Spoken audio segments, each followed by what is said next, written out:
Refraction of light, ಬೆಳಕಿನ ವಕ್ರೀಭವನ ಅಂತ ನೋಡ್ತೀವಿ.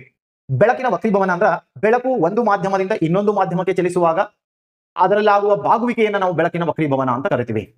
ಸೊ ಬೆಳಕಿನ ವಕ್ರೀಭವನ ಸಂಭವಿಸಬೇಕಾದ್ರ ಕನಿಷ್ಠ ನೋಡ್ರಿ ಒಂದು ಕಾನ್ಸೆಪ್ಟ್ ಗೊತ್ತಿರ್ಬೇಕು ನಮಗೆ.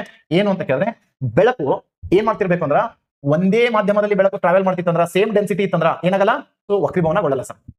ಸೊ ಬೇರೆ ಬೇರೆ ಎರಡು ಮಾಧ್ಯಮ ಇರಬೇಕು sir, denser media, rarer media. ಇಲ್ಲಿ ಐತೆ ನೋಡ್ರಿ, ಗಾಳಿ ಇದೆ, ನೀರಿದೆ. ಗಾಳಿಯಿಂದ ನೀರಿಗೆ ಅಂದ್ರೆ rarer media to denser media ಹಿಂಗ್ ಬತ್ತು ಅಂದ್ರೆ ಸೊ ಬೆಂಡ್ ಅಲ್ಲ ನೋಡ್ರಿ, ಇದು ಪೆನ್ಸಿಲ್ ಬೆಂಡ್ ಅದ ಕಾಣುತ್ತಲ್ಲ. ಸೊ ಇದು ಕಾರಣ ಬೆಳಕಿನ ವಕ್ರೀಭವನ ಅಂತ ಕರಿತೀವಿ. ಬೇರೆ ಬೇರೆ ಎರಡು ಮಾಧ್ಯಮಗಳ ಅವಶ್ಯಕತೆ ಇದೆ.